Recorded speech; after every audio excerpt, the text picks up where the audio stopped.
제가 그 동영상 수강하시는 분들께 좀 말씀을 드리겠습니다. 우리가 다음 주에 아마 특별법을 하게 될 건데, 이게 수강 기간이 60일이기 때문에 60일이 넘을 수가 있어요. 그렇지 않겠습니까?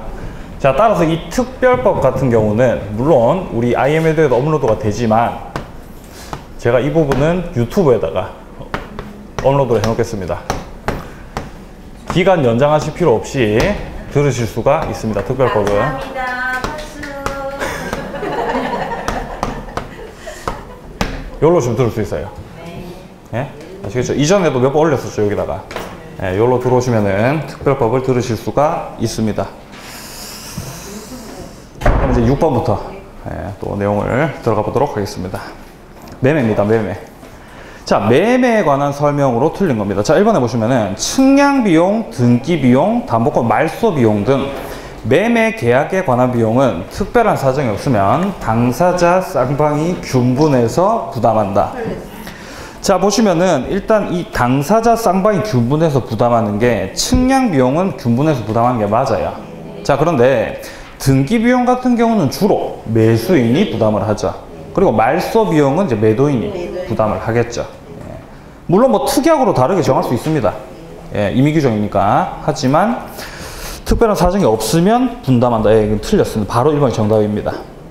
자, 다음 2번에 매매 목적물의 인도와 동시에 대금을 지급할 때에는 특별한 사정이 없으면 그 인도 장소에서 대금 지급. 맞습니다. 조문 그대로 넣어놨죠. 자, 다음 3번. 매매의 일방 예약은 상대방이 매매를 완결할 의사를 표시하는 데에 매매 효력이 생긴다. 완결권을 행사를 하면 어떻게 됩니까? 예? 완결권 행사는 어떻게 돼요? 식사 많이 하셨죠? 완결권 행사. 자, 갑과 을이, 자, 예를 들어서 을이 갑에게 이렇게 예약을 한 상태다. 예? 그럼 예약이 성립한 겁니다. 그러면은 이 예약 권리자 을에게 완결권이 있거든요. 완결권. 그래서 이 완결권을 요렇게 이제 행사를 딱 하게 되면은 본 계약이 성립합니다. 기억나십니까? 예. 그 말하고 있어요, 지금. 자, 다음 4번. 당사자 사이에 다른 약정이 없으면 계약금은 해약금 추정. 예, 아까 했고요. 계약금 계약은 종된 계약이고 요물 계약이다. 예. 맞는 말이죠. 자, 7번 봅니다. 매매에 관한 설명으로 틀린 거. 자, 1번에 매매 비용을 매수인이 전부 부담한다는 약정. 특별한 사정이 없는 한 유효하다. 당연히 유효겠죠. 임의 규정이니까요. 당사자 사이에서 그렇게 정했다라는 거죠. 2번. 지상권은 매매의 대상이 될 수 없다. 당연히 대상이 될 수가 있죠. 지상권 팔 수 있습니까? 예, 팔 수 있습니다. 바로 2번이 틀렸죠. 자, 3번. 매매 목적물의 인도와 동시에 대금 지급할 경우 그 인도 장소에서 대금을 지급해야 한다. 예, 아까 나왔죠. 맞는 말이고요. 4번. 매매 목적물이 인도되지 않고 대금도 완제되지 않은 경우에 목적물로부터 생긴 과실은 매도인에게 속한다. 맞습니까? 네. 자, 갑과 을이 매매 계약을 체결을 했어요. 매매 계약을 체결을 했습니다. 자, 이렇게 체결이 됐을 때 갑이 만약에 매도인의 입장이라고 한다면은 아직 을이, 매수인 을이 대금도 주지 않았고 갑이 아직 인도하기 전 상황이다 라고 한다면은 당연히 과실은 갑에게 귀속되는, 과실은 갑 겁니다. 을이 과실을 먹고 싶으면 어떻게 해야 돼요? 을이 대금 지급을 하게 되면은, 그러면은 이제 그때부터 과실은 을이 먹는 거예요. 이해되시죠? 뭔 말인지? 네, 뭐 어렵지 않습니다. 자, 다음 5번에 보시면은 당사자 사이에 행사 기간을 정하지 않은 매매의 예약 완결권은 그 계약이 성립한 때로부터 10년 내에 행사해야 된다. 맞습니다. 10년 내에 행사해야 됩니다. 제적 기간 10년입니다. 자, 너무 깁니까? 자, 다음 8번. 매매 계약에 관한 설명으로 틀린 겁니다. 자, 1번. 매매의 목적인의 권리가 타인에게 속한 경우에는 매도인은 그 권리를 취득해서 매수인에게 이전하여야 한다. 뭐 당연한 말이겠죠. 타인에게 있는 권리를 취득해서 그 다음에 이제 이전을 해야 되는 것이죠. 자, 다음 2번에 매매 계약에 관한 비용은 특별한 사정이 없는 한 당사자가 균분 부담. 맞습니다. 이거 조문 그대로 넣어놓은 거예요. 자, 3번에 담보 책임에 면책 특약이 있는 경우 매도인은 알면서 고지하지 않은 하자에 대해서도 그 책임을 면한다라고 되어 있는데 이게 이제 틀렸습니다. 만약에 당사자 사이에 뭐 예컨대 뭐 자동차 계약을 했어요. 자동차 매매를 했습니다. 그리고 면책 특약을 했어요. 물건에 대해서 하자가 있어도 책임지지 않기로 합니다 라는 이렇게 면책 특약을 했단 말입니다. 자, 그런데 문제는 이 매도인 갑이 그 자동차에 하자가 있다라는 것을 알면서도 고지를 하지 않은 상태라는 겁니다. 그럼 당연히 면책 특약이 있다라고 하더라도 책임을 져야 되는 겁니다. 이걸 악용할 수 있겠죠. 3번이 틀렸고요. 다음 4번. 목적물의 인도와 동시에 대금을 지급할 경우 특별한 사정이 없는 한 대금은 인도 장소에서 지급. 맞는 말이고요. 5번. 당사자 일방에 대한 의무이행에 기한이 있는 때에는 상대방의 의무이행에 대해서도 동일한 기한이 있는 것으로 추정. 맞습니다. 만약에 매매 목적물을 만약에 예컨대 뭐 오늘 4월 24일이죠. 24일에 넘기기로 하자라고 했으면 대금을 지급한 날도 24일이 되는 겁니다. 그렇게 추정이 된다는 거예요. 그냥 동시행 관계니까요. 그렇죠. 자, 다음 이제 오른쪽에 보면은 이제 매도인의 담보 책임에 대한 문제가 나와 있습니다. 이거 어렵죠? 매도인 담보 책임. 정리하겠습니다. 매도인의 담보 책임입니다.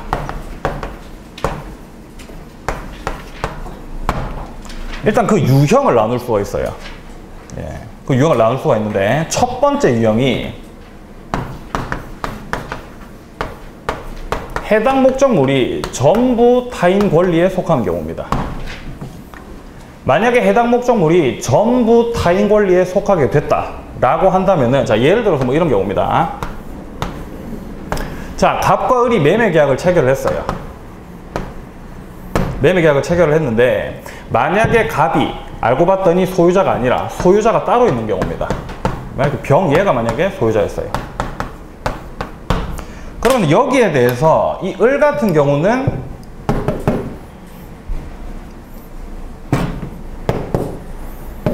해제권을 행사를 할 수가 있고 그 다음에 손해배상 청구를 할 수가 있는데 해제권을 행사를 하는 거는 선악불문하고 행사할 수 있습니다. 근데 손해배상 청구를 하기 위해서는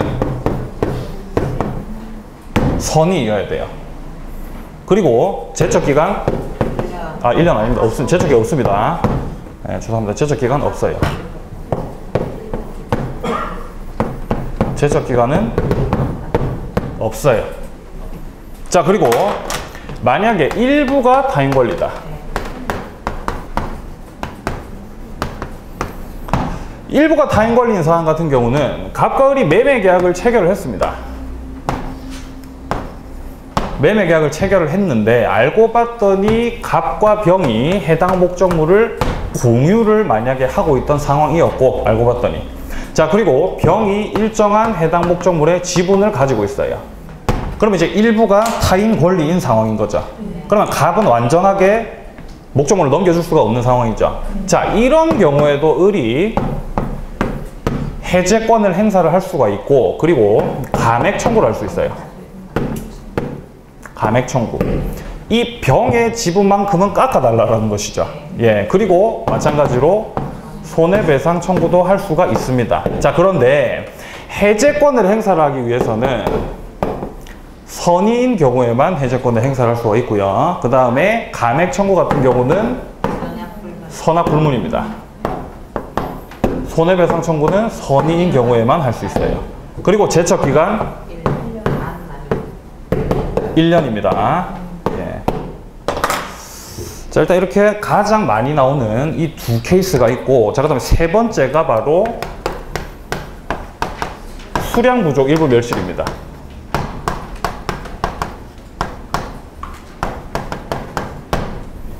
수량 부족 일부 멸실 같은 경우는 매매 계약을 체결을 했는데 예를 들어서 토지가 예를 들어서 뭐 10,000평짜리 토지였는데 예를 들어서 10,000평이 안 되더라, 뭐 이런 경우가 있을 수 있고 일부가 만약에 멸실되었다, 뭐 이럴 수가 있는 겁니다. 자, 그런 상황에서 갑이 현재 지금 완전한 의무이행을 할 수가 없는 상태이기 때문에 을은 마찬가지로 이제 해제권을 행사할 수도 있고, 그 다음에 깎아달라, 감액 청구할 수 있고요. 그 다음에 손해배상 청구도 할 수가 있습니다. 네, 근데 이거는 싹 다 선의인 경우에만 할 수가 있는 거예요. 제척기간 마찬가지로 1년입니다. 네. 복잡하죠? 복잡하지 않습니까? 전 처음 했을 때 굉장히 복잡했어요. 그럼 어떻게 해야 될까요? 우리는 이 복잡한 것들을요. 그냥 다 외우셔야 돼요. 매도인의 담보체계 한 문제 나온다 보시면 됩니다. 예, 다 외우셔야 돼요. 그리고 아직 더 남았어요. 용익적 권리로 인해서 뭡니까? 그 취득을 할 수가 없는 경우에, 예를 들어서 매매 계약을 체결을 했는데 해당 목적물에 만약에 뭐 전세권이라든가, 아니 뭐 임차권이라든가, 뭐 지상권, 뭐 이런 게 들어와 있는 거예요. 그러면 이 을 같은 경우는 이 용익적 권리들 때문에 자신의 권리를 행사할 수가 없게 되는 것이죠. 자, 그렇기 때문에 이런 경우에도 을이 자 해제권 행사할 수가 있고, 그 다음에 손해배상 청구권 행사할 수가 있는데, 이 경우에도 선의인 경우에만 가능합니다. 선의인 경우에만. 네. 그리고 제척 기간은 마찬가지로 1년입니다. 자, 이렇게 차근차근 좀 정리를 해주셔야 됩니다. 자, 그리고 두 가지가 더 있는데 지금 공간이 없네요. 공간이. 예? 자, 그 다음에 만약에 전세권이라든가 저당권, 실행으로 인해서 만약에 해당 목적물의 권리를 주장하는 게 좀 불가능한 상황이다 라고 한다면은, 만약에 기존에 뭐 전세권자라든가 저당권자가 있었는데 얘가 이렇게 경매를 넣어가지고 이렇게 망한 상태다, 그렇다라고 한다면은 이런 경우에도 을이 해제권 행사할 수 있고 손해배상 청구를 할 수가 있는데, 이때는 선악불문입니다. 네, 선악불문하고 행사를 할 수가 있는 거죠, 이런 경우에. 그리고 이런 경우 같은 경우는 제척기간이 없어요. 제척기간 없습니다. 제척기간이 없습니다. 없어요. 복잡합니까? 이걸 다 외우셔야 돼요. 네? 이거를 논리로 파악할 수가 없어요. 어떤 경우에는 선악불문하고도 다 할 수 있고, 어떤 경우에는 선의인 경우에만 할 수 있고. 예. 그래서 제가 좀 이걸 외우는 방법을 간단하게 좀 말씀을 좀 드리자면은, 뭐 사진 찍고 난리가 났네요. 자, 말씀을 드리면은, 일단 이 수량 부족 있죠, 수량 부족. 이 수량 부족 같은 경우는 선의의 경우에만 할 수가 있죠. 예? 수량 부족이기 때문입니다. 수량 부족 일부 몇 시 같은 경우는 싹 다 선의 경우에만 할 수가 있는 겁니다. 예, 지금 여러분 표정 거의 뭐, 아, 이거는 포기해야 되겠다, 이런 표정이시죠, 지금 보니까. 포기하지 마세요. 이건 외우면 다 풀 수 있어요, 외우기만 하면. 자, 그리고 그 다음에 이 용익적 권리 같은 경우도 선의인 경우에만 할 수 있다. 이 두 가지는 그냥 묶어서 가면 돼요. 선의인 경우에만 다 할 수 있으니까. 그리고 각각의 선악불문하고 행사할 수 있는 거 있죠. 요것들만 좀 외우시면 돼요. 선이라서 안 되는 경우는 없거든요. 얘는 싹 다 선악불문이고.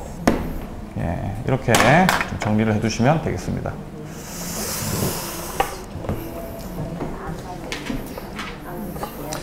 자, 그래서 이게 너무 복잡하니까 제가 좀 표로 좀 정리하겠습니다. 표로 정리할게요. 표로. 자, 일단 행사를 할 수가 있는 게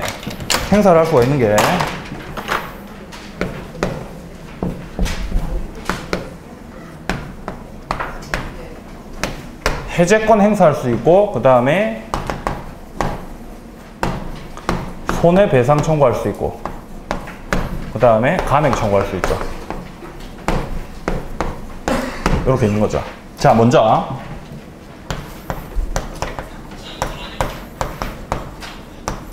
전부 타인 권리인 경우, 전부 타인 권리인 경우에는 해제권은 선악불문하고 다 할 수 있다 그랬습니다. 그리고 선의의 경우에만 손해배상 청구할 수가 있고요. 그 다음에 감액 청구는 뭐 할 일이 없죠. 자, 그리고 일부 타인 권리.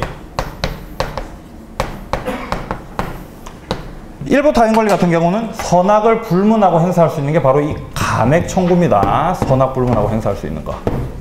그리고 나머지 같은 경우는 싹 다 선이 이어야 돼요.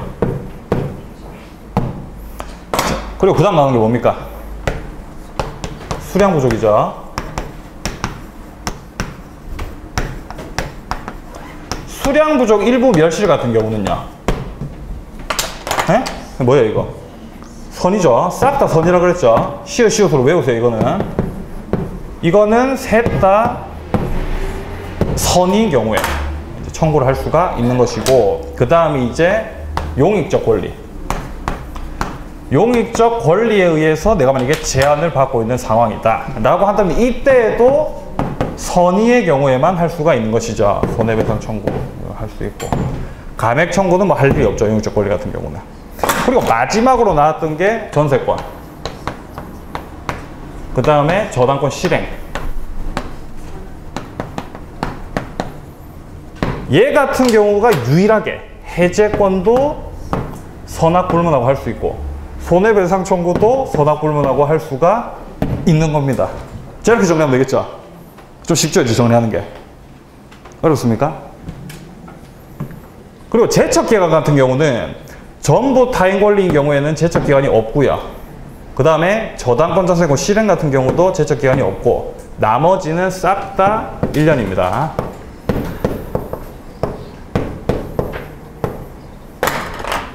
제척기간. 선의하고 악의하고 틀리던데요. 예, 그거는 문제 풀면서 또 말씀드리겠습니다. 이걸 외우시면 돼요. 이걸 외우면 한 문제는 풀 수 있어요. 그럼 외우실 거예요? 안 외우실 거예요? 예, 이것만 외우시면 됩니다. 이것만.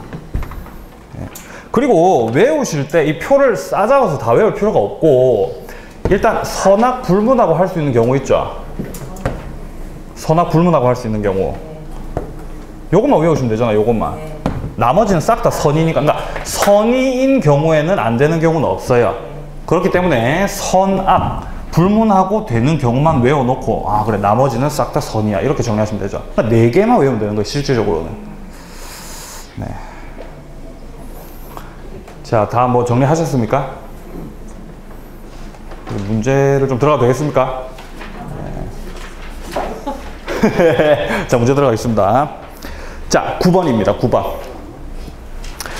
자, 9번 보시면은 갑이 1만 제곱미터 토지를 을에게 매도하는 계약을 체결하였다. 다음 설명 중 옳은 겁니다. 자, 1번에 보시면은 토지 전부가 병의 소유이다. 자, 전부 타인 권리죠. 선다 1번 같은 경우. 자, 이런 경우에 갑이 이를 을에게 이전할 수 없는 경우에 악의인 을은 계약을 해지할 수 없다. 자, 이런 경우에 해제권 선악불문하고 할 수 있죠? 예, 그렇죠. 아까 틀렸고요. 자, 다음 2번. 토지의 2000제곱미터가 병의, 일부 타인 권리죠. 이 경우에는. 병의 소유이고, 갑이 이를 을에게 이전할 수 없는 경우, 악의인 을은 대금감액을 청구할 수 없는 게 아니라 있죠. 대금감액 선악불문하고 할 수 있으니까요. 자, 다음 3번에 토지의 2000제곱미터가 계약 당시 이미 포락으로 멸실된 경우, 자, 이거 수량 부족 일부 멸실이죠. 악의인 을, 자, 수량 부족 일부 멸실 같은 경우는 악이라는 말이 나오자마자 바로 그냥 안 되는 거예요. 왜냐? 선일 때만 되니까요. 시어시어지죠. 예. 자, 다음 4번. 토지 위에 설정된 지상권으로 인해서 계약의 목적을 달성할 수 없는 경우. 자, 용익적 권리에 의한 제한이죠. 악의인 을도 계약을 틀렸죠. 용익적 권리도 싹 다 선의인 경우에만 할 수가 있는 것이죠. 여기 있네요, 여기. 예, 자, 다음에 5번. 토지 위에 설정된 저당권 실행 나왔네요. 저당권 저당권 실행 같은 경우는 선악불문하고 할 수 있죠. 자, 을이 그 토지의 소유권을 취득할 수 없게 된 경우 을은 계약의 해제뿐만 아니라 손해배상도 청구할 수 있다. 예, 맞습니다. 선악불문하고 다 할 수 있죠. 따라서 5번이 정답인 것이죠. 이런 식으로 문제가 나와요. 풀 수 있겠습니까? 이것만 외우시면 돼요. 네, 자, 계속 보겠습니다. 10번. 매도인 담보 책임에 관한 설명으로 틀린 겁니다. 자, 1번에 변제기에 도달한 채권의 매도인이 채무자의 자력을 담보한 경우 원칙적으로 매매계약 당시의 자력을 담보한 것으로 추정한다. 뭐 이런 거 몰라도 됩니다만 설명을 드리자면은, 만약에 갑과 을이, 갑이 자신의 채권을 매매를 하는 겁니다. 그러니까 갑이 가지고 있었던 채권을 을에게로 넘기는 계약을 체결을 했다고요. 지금 현재. 그러면은 갑이 채권을 가지고 있었기 때문에 그에 따르는 채무자가 있겠죠. 예? 요렇게 병이라고 하는, 예를 들어서 채무자가 있는 상태입니다. 근데 을의 입장에서 야, 얘가 돈을 잘 갚을 만한인지 궁금할 거 아닙니까? 을의 입장에서. 채권을 지금 사오는 상황이니까. 그래서 갑이 병의 자력을 담보한 거죠. 얘가 경제적 능력이 어느 정도가 되니까 돈을 잘 갚을 거야 라고 이제 자력을 담보한다는 겁니다. 갑이. 그럼 이 자력을 담보한다라는 거는 매매 계약 체결 시의 자력을 당연히 담보하는 거겠죠. 당연한 말 아니겠습니까? 예. 자, 따라서 1번은 맞는 말이고요. 예, 근데 이런 표현은 뭐 아마 다시는 안 나올 겁니다. 자, 이번에 저당권이 설정된 부동산의 매수인이 그 소유권을 보존하기 위해서 출제를 했다. 자, 그러면 매수인은 매도인에게 그 상환을 청구할 수 있다. 어떻습니까? 여기서 출제했다라는 게 무슨 말이냐면은, 자, 이렇게 갑과 을이 매매 계약을 체결을 하는데 매도인 갑의 목적물에 예를 들어서 저당권자가 들어와 있다 이 말입니다. 뭐 이런 상태라는 거예요. 근데 을의 입장에서 지금 이 저당권을 가지고 그대로 사버리면 이자가 불어날 것을 염려를 해가지고 대신 갚아줬단 말이에요. 이걸 이제 출제라는 표현을 쓰는 거예요. 대신 갚아줬다. 대신해서 변제를 해줬다는 뜻입니다. 그럼 당연히 내가 대신 변제해줬으니까 야, 니 이 돈 내놔라 할 수가 있다라는 겁니다, 지금. 예. 자, 다음 3번. 매매의 목적이 된 부동산에 대항력 갖춘 임대차가 있답니다. 선의의 매수인은 그로 인해서 계약의 목적을 달성할 수 없음을 이유로 계약을 해지할 수 있다. 이거 용익적 권리에 의한 제한이죠. 그리고 선다에서 선의의 매수인이라고 돼 있죠. 선의라서 안 되는 경우는 없죠. 그럼 바로 된다고 판단하시면 되는 거예요, 이런 경우에는. 자, 다음 4번입니다. 매매의 목적인 권리의 일부가 타인에게 속하고 잔존한 부분만이면 매수하지 아니하였을 경우, 자, 지금 일부 타인 권리죠. 자, 악의의 매수인은 그 사실 안날로부터 1년 내에 해제권을 행사할 수 있다라고 돼 있는데 선의의 매수인이 안날로부터 1년입니다. 매도인의 담보 책임에서 제척기간 1년 같은 경우는 선의의 매수인의 경우라고 한다면은 안 날로부터 1년이고요. 그 다음에 악이라고 한다면은 계약을 체결한 날로부터 1년입니다. 이 좀 구분해 놓으시면 돼요. 자, 선의는 안 날로부터 1년, 악의는 한 날로부터 1년입니다. 한이랑 아니에요. 헷갈리죠? 아, 너무 아쉽네요, 맞죠? 이렇게 이응이응 할 수 있으면 좋겠는데 못하겠네요. 자, 안 날로부터 1년이랑 그 다음에 한 날로부터 1년입니다. 자, 따라서 4번은 틀렸고요. 자, 넘기세요. 자, 5번에 보시면은 매매계약 당시에 그 목적물의 일부가 멸실이 된 경우, 자, 수량 부족 일부 멸실이죠. 자, 그리고 선의의 매수인이라고 되어 있잖아요. 그럼 그냥 다 되는 거죠. 예, 맞는 말이죠, 당연히. 예. 자, 11번 계속 보겠습니다. 매도인 담보 책임입니다. 자, 매도인의 담보 책임에 관한 설명으로 옳은 겁니다. 자, 1번에 타인의 권리를 매도한 자가 그 전부를 취득해서 매수인에게 이전할 수 없는 경우. 자, 전부 타인 권리 상황입니다. 악의의 매수인은 계약을 해지할 수 없다. 해지할 수 있죠, 악의의 매수인. 선악 불문하고 해제권 행사할 수 있죠. 자, 2번. 저당권이 설정된 부동산의 매수인이 저당권 행사로 그 소유권 취득할 수 없는 경우. 선악 불문하고 해제, 손해배상 청구 다 할 수 있죠, 이런 경우에. 예. 악의의 매수인은 특별한 사정이 없는 한 계약 해지하고 손해배상 청구할 수 있다. 그렇죠. 2번이 이제 정답이 되는 것이죠. 자, 다음 3번입니다. 매매 목적인 권리의 전부가 타인에게 속해서 권리의 전부를 이전할 수 없게 된 경우입니다. 전부 타인 권리죠. 매도인은 선의의 매수인에게 신뢰 이익을 배상해야 된다라고 되어 있는데 매도인의 담보 책임에 있어서 손해배상 청구를 하는 그 성질은 이행이익입니다. 이행이익이에요, 이행이익. 지금 여기서 말하고 있는 이 신뢰이익 있죠. 이 신뢰이익이라고 하는 거는 계약 체결상 과실책임에 나오는 표현입니다.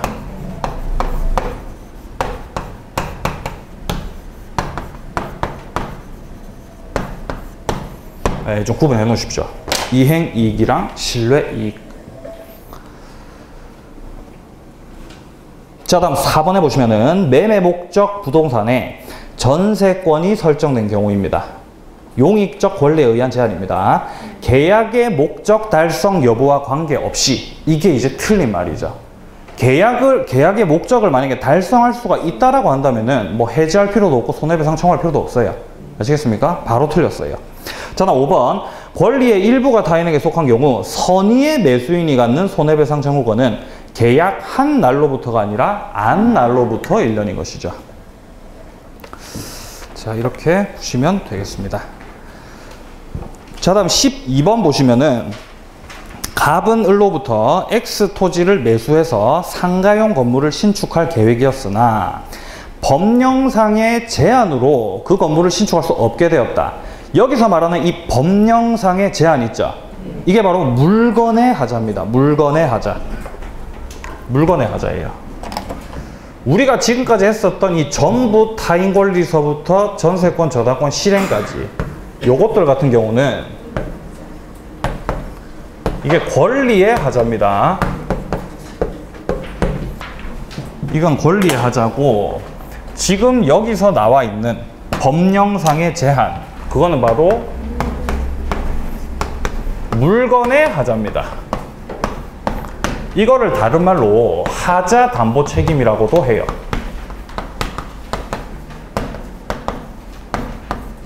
하자 담보 책임이라고도 합니다. 간단하게 얘기해서 매매 계약을 체결을 했는데 매도인 갑이 팔려고 했던 뭐 주택이라든가 건물이라든가 그런 게 예를 들어서 뭐 금이 같다라든가 물건의 하자가 있어요. 그런 경우에 매수인 을이 여기에 대해서 당연히 해제권을 행사를 하고 그 다음에 손해배상 청구도 할 수가 있는데요. 이런 경우에는 똑같습니다. 자, 선의인 경우에만 행사를 할 수가 있고, 그리고 더불어서 여기에는 무과실까지 필요합니다. 이 무과실이 좀 특이하죠. 예. 그리고 제척기간이 6개월입니다. 이까지 딱 정리하시면 이제 매도인 담보 책임 끝난 거예요. 물건의 하자까지. 예. 무과실 요즘 특이하죠. 무과실. 예, 요거. 예, 무과실 등장하는 건 여기밖에 없습니다. 매도인 담보 책임에서. 자, 그러면 어느 정도 정리가 되셨다고 보고 문제를 한번 보죠. 어쨌든 간에 우리가 문제를 풀 때 이 법령상 제한이라는 말이 나왔을 때 바로 물건의 하자다라고 하는 그런 판단이 딱 되셔야 됩니다. 자, 1번 보겠습니다. 자, 토지에 대한 법령상 제한으로 건물 신축이 불가능하다면 이는 매매 목적물의 하자에 해당한다. 맞습니까? 예, 맞습니다. 1번 바로 정답입니다. 자, 이번에 보시면은 X 토지에 하자가 존재하는지의 여부는 언제나 목적물의 인도시를 기준으로 판단을 하는 것이 아니라 계약 성립 당시를 기준으로 판단하는 거예요. 3번, 갑이 토지가 오염되어 있다는 사실을 계약 체결 시에 알고 있었더라도 을에게 하자 담보 책임을 물을 수 있다. 아니죠. 선의의 경우에만 물을 수 있습니다. 그리고 무과실도 필요해요. 선의 무과실. 자, 다음 4번. 갑이 토지의 오염으로 인해서 계약의 목적을 달성할 수 없더라도 계약을 해제할 수 없다. 당연히 해제할 수 있죠. 예? 목적을 달성할 수 없는 경우에. 선의 무과실이라고 한다면요.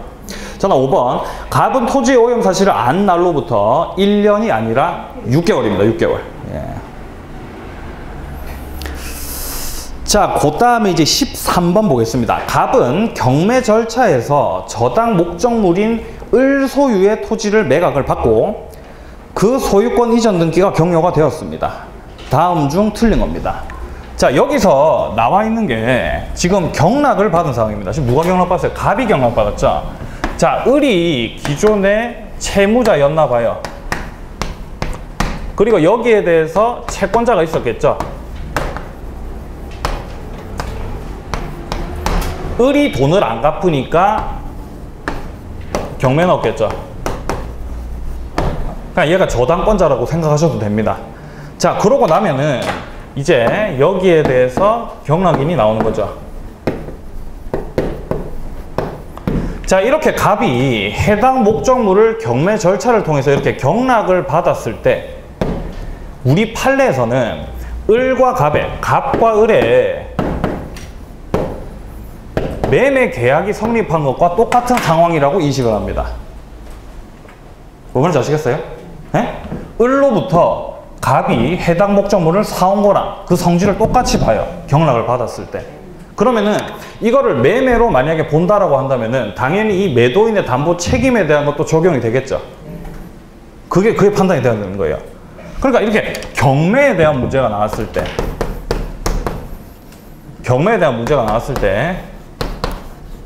권리의 하자에 대한 매도인의 담보 책임의 규정이 그대로 다 적용이 됩니다. 해당 목적물에 만약에 전부 다인 권리인 경우에 뭐 해지하고 뭐 손해배상 이런 거 지금 나와 있는 거 저기 있는 것들 싹 다 해당돼요. 이 경우에.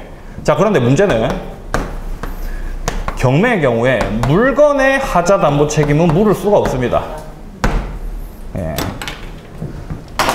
물건을 알아보고 네가 들어왔을 거라고 보기 때문에 물건에 대한 하자 담보 책임은 물을 수가 없어요. 권리에 대한 하자 담보 책임만 물을 수가 있다라고 하는 거. 자, 보겠습니다. 자, 보시면요. 1번에 갑은 X토지에 물건의 하자를 이유로 담보 책임을 물을 수 없음이 원칙이다. 그렇습니까? 예, 맞고요. 자, 2번. 채무자 을이 권리의 하자를 알고 고지하지 않았다며 갑은 을에게 손해배상을 청구할 수 있다. 할 수 있습니까? 권리의 하자는 물을 수 있다 그랬죠? 예, 맞는 말이고요. 자, 다음 3번. 경매 절차가 무효인 경우 갑은 담보 책임을 물을 수 없다. 경매 절차가 무효라고 하는 거는 갑과 을 사이에 매매 계약으로 볼 수 있는 그 여지 자체가 아예 없는 상황이라는 겁니다. 그럼 당연히 담보 책임 물을 수가 없죠. 자, 4번. 담보 책임이 인정되는 경우 갑은 을의 자력 유무를 고려함이 없이 곧바로 배당 채권자에게 대금의 전부 또는 일부의 상환을 청구할 수 있다라고 되어 있습니다. 담보 책임을 물을 때 경락인 갑이 담보 책임을 물을 때 일단 1차적으로 채무자 을에게 책임을 묻습니다. 권리에 대해서 하자가 있을 때. 그리고 만약에 채무자가 자력이 없는 상태다 라고 한다면 이 채권자한테 2차로 물어요. 담보 책임을. 아시겠습니까? 1차, 2차. 예. 자, 그런데 지금 선단에 나와 있는 거는 채무자 을의 자력 유무를 고려함이 없이 곧바로 채권자가 아니죠. 네, 틀렸습니다. 4번이.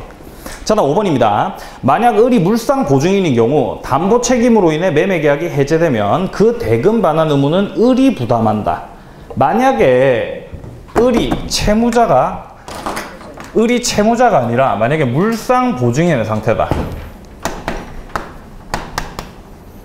그러면은 물상 보증인 을과 그 다음에 경락인 갑과의 매매 계약이 성립한 것처럼 본다고요, 우리 판례에서는. 네, 그렇기 때문에 만약에 이게 무효가 된다라고 한다면은 당연히 대금을 반환해야 될 의무를 지는 것도 을입니다. 아시겠습니까? 예, 따라서 맞는 말이고 넘기십시오. 자, 다음 이제 매도인의 담보 책임이 끝이 났고요. 14번 이제 환매 나오죠, 환매. 예, 환매 또 정리하겠습니다.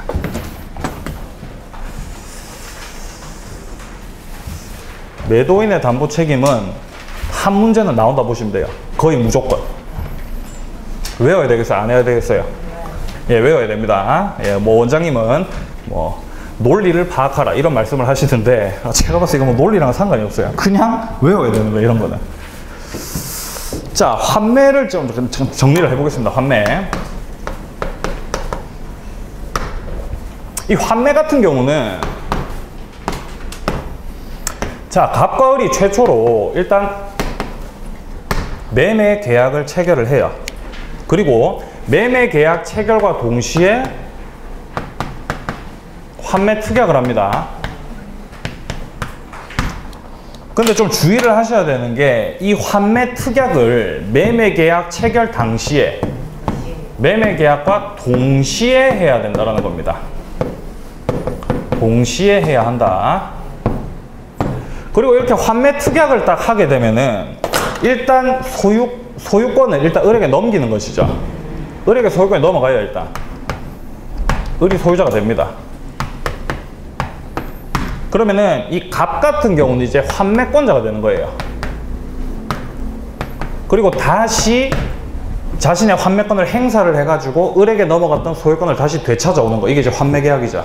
예.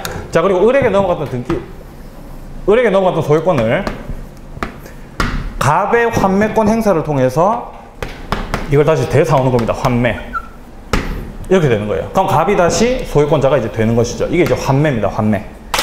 자, 근데 여기서 좀 주의를 하셔야 되는 게 이 환매라고 하는 거는 소유권을 지나치게 제한하기 때문에 이거를 갖다가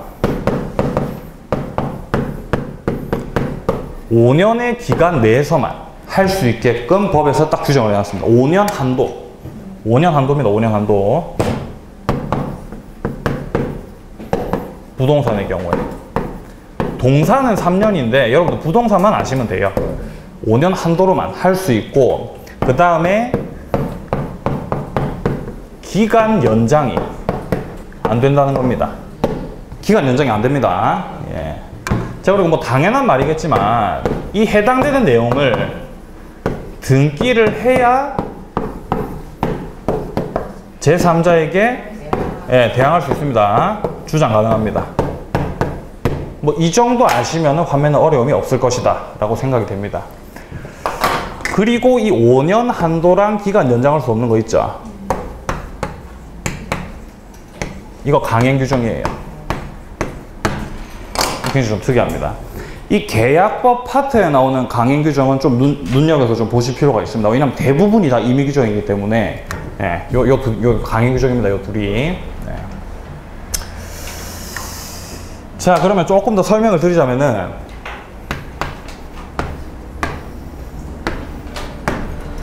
자, 매매 계약을 통해서 일단 을이 현재 소유권을 취득을 했고, 그리고 갑이 환매 특약을 통해서 환매권자입니다. 자, 이런 상황에서 을이 해당 목적물을 다른 애한테 이렇게 팔 수 있습니까? 매매 가능합니까, 이렇게?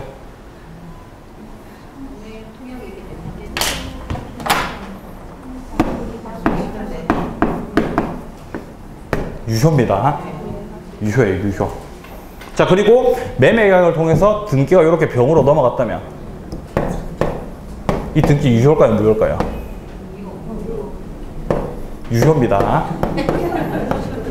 네? 유효라고, 유효. 자, 그런데 병한테 소유권이 이렇게 넘어갔다 하더라도 이후에 이 환매권자 갑이 환매권을 이렇게 이제 행사를 하게 되면은 얘 거는 이제 직권 말소가 되는 것이죠. 가등기랑 조금 비슷합니다. 이해되시죠? 뭔 상황인지. 예. 문제가 어떤 식으로 나오는지 한번 보겠습니다. 자, 14번입니다. 환매에 관한 설명으로 틀린 겁니다. 자, 1번에 부동산에 대한 매매 등기와 동시에 환매권 보류를 등기하지 않더라도 제3자에게 대항할 수 있다. 아닙니다. 동시에 해야 돼요. 동시에. 틀렸습니다. 1번 바로.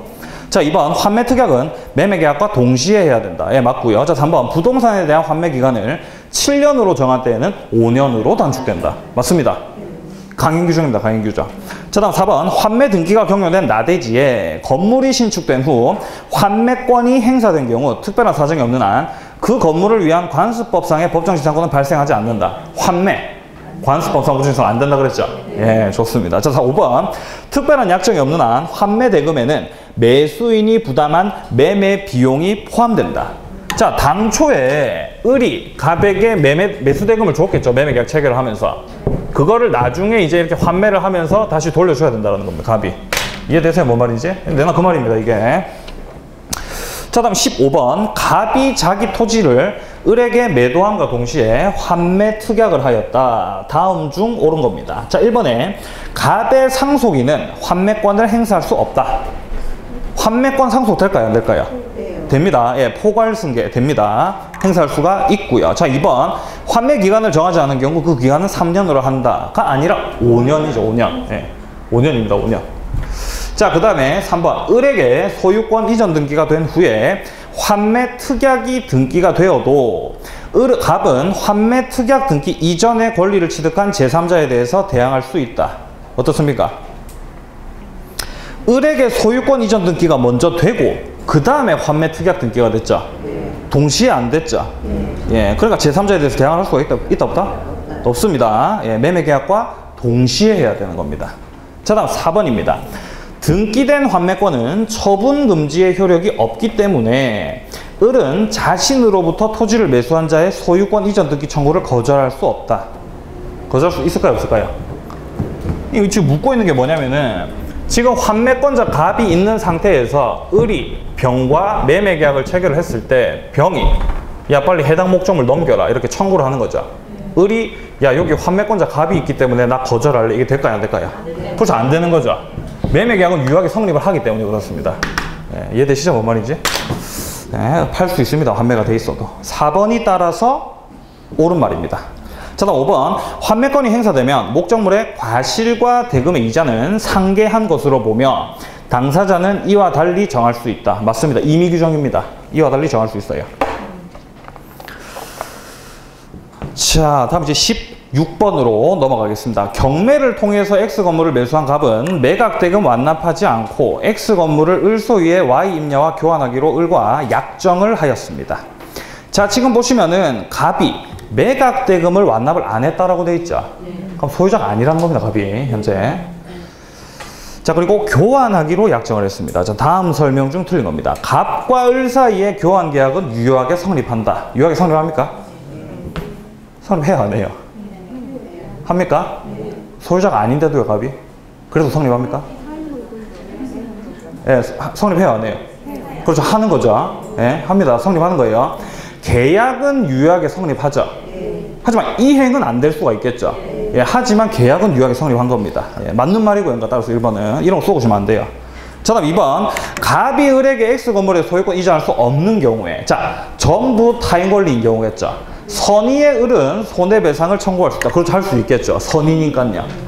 자, 다음 3번. X 건물과 Y 임야의 가격이 달라가지고 을이 일정한 금액을 보충해서 지급할 것을 약정한 때에는 매매 계약이 성립한다. 매매 계약이 성립합니까? 성립 안 합니다. 자, 여러분들 매매 계약이랑 그 다음에 교환 계약이랑 법적 성질은 완전 똑같습니다. 근데 핵심적으로 한 가지가 다르죠. 매매 계약 같은 경우는 해당 목적 부동산을 넘겨주면서 대금을 받죠. 근데 교환 계약은 물건 넘겨주고 물건을 받는 겁니다. 이 점이 달라요. 자, 이 점이 다른데, 자, 갑과 을이 현재 교환 계약을 체결을 하는데, 갑이 지금 뭐 주택입니까? 토지입니까? X 건물과 Y 임야네요. 자, 갑의 건물과 그 다음에 을의 임야를 교환 계약을 체결을 합니다. 교환 계약. 근데 지금 을이 보충금을 주는 거죠. 그러니까 이런 상황인 거예요. 예를 들어서 건물이 예를 들어서 2억짜리인데 임야가 1억짜리라는 거예요. 그러면 이게 안 맞으니까 여기서 플러스 보충금 1억을 주겠다라는 겁니다, 을이. 자, 근데 이렇게 보충금이 있다라고 해서 당초에 체결했던 교환 계약이 매매 계약이 되지는 않습니다. 아시겠어요? 예. 헷갈리지 마시고요. 자, 그 다음에 자, 따라서 3번이 이제 틀린 말입니다. 따라서 매매계약 성립, 예, 말도 안 되는 소리고. 자, 다음 4번. 매각대금 완납한 갑이 을에게 X 건물의 소유권을 이전한 경우 갑은 X 건물의 하자에 대해서 담보 책임을 진다. 집니까? 지금 갑과 을 사이에 교환 계약이 체결이 되었죠. 그러면 담보 책임 져야 돼요, 안 져야 돼요? 져야 되죠. 그럼 건물의 하자에 대해서 담보 책임 져야 돼요, 안 져야 돼요? 져야 되죠. 예, 당연한 말입니다. 자, 다음 5번. 을이 시가보다 높은 가액을 Y 임야의 시가로 고지한 때에도 특별한 사정이 없으면 갑은 사기를 이유로 취소하지 못한다. 시가보다 높게 고지한 거, 이거 사기입니까? 아니죠. 그럼 시가에 대해서 묵비한 거 사기입니까? 이것도 사기 아닙니다. 예, 어떻게든 비싸게 팔려고 눈치 보고 있는 거죠. 사기 아닙니다. 넘기십시오. 자, 다음 이제 17번에 보시면은, 자, 갑은 자신의 2억 원 상당의 건물을 을의 토지와 교환하는 계약을 체결을 하면서 을로부터 1억 원을 보충해서 지급받기로 하였습니다. 이거랑 지금 똑같은 상황입니다. 갑이 넘겨줄게 2억짜리고 을이 넘겨줄게 1억짜리니까 보충금 1억 더해주는 거죠. 다음 중 틀린 겁니다. 1번에 갑을 사이의 계약은 불효식 계약이다. 그렇습니까? 그렇죠. 매매, 교환, 임대차 싹 다 낙상 유불이죠. 예, 불효식입니다.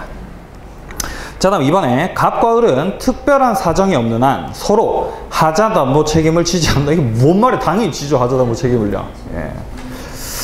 당연히 2번이 정답이고요. 자, 다음 3번에 을의 보충금 1억 원의 미지급은 교환계약의 해제 사유에 해당한다. 예, 맞습니다. 보충금 1억을 주기로 했는데 안 주면 해제 사유에 해당이 됩니다. 자, 다음 4번에 계약 체결 후 건물이 을의 과실로 소실이 되었다라고 한다면은 을의 보충금 지급 의무는 소멸하지 않는다. 어떻습니까? 자, 지금 여기서 지금 이 4번 선다에서 을이 채권자예요, 채무자예요? 미치겠죠? 을이 채무자입니까? 을이 채무자예요, 채권자예요? 자, 보시면요. 계약 체결 후 건물이 을의 과실이죠. 그러면은 현재 갑이 넘겨야 될 이 건물에 대해서, 아닌데 갑이 건물입니까? 을이 건물입니까? 을이 건물 넘기기로 했죠.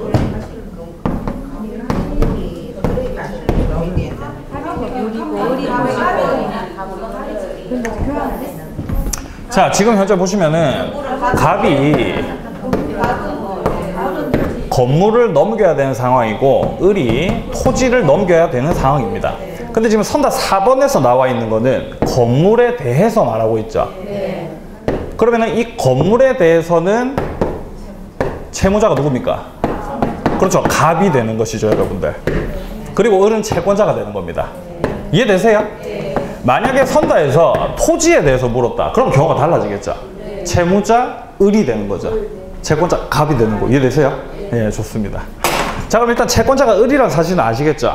자, 그런 상태에서 이 채권자 을의 과실로 인해서 소실이 되었다. 그럼 채권자 위험 부담이죠. 그럼 당연히 을의 보충금 지급 오면 소멸하지 않는 거죠. 왜냐면은 채무자 갑이 이행 청구할 수가 있잖아요. 위험 부담에서. 채권자 위험 부담일 때. 그 말입니다. 지금 선다 4번이. 네, 자 5번. 보충금의 지급기한을 정하지 않았다면 을은 건물을 인도받은 날부터 지급하지 않은 보충금의 이자를 갑에게 지급해야 된다. 뭐 당연한 말입니다. 예. 자, 다음 이제 18번에 보시면 이제 임대차 나와 있죠. 예, 임대차. 이제 임대차를 끝으로 이제 계약 강론이 끝나게 되는데 조금 쉬었다 할까요? 아니면 계속 이어서 할까요? 쉬었다 하겠습니다.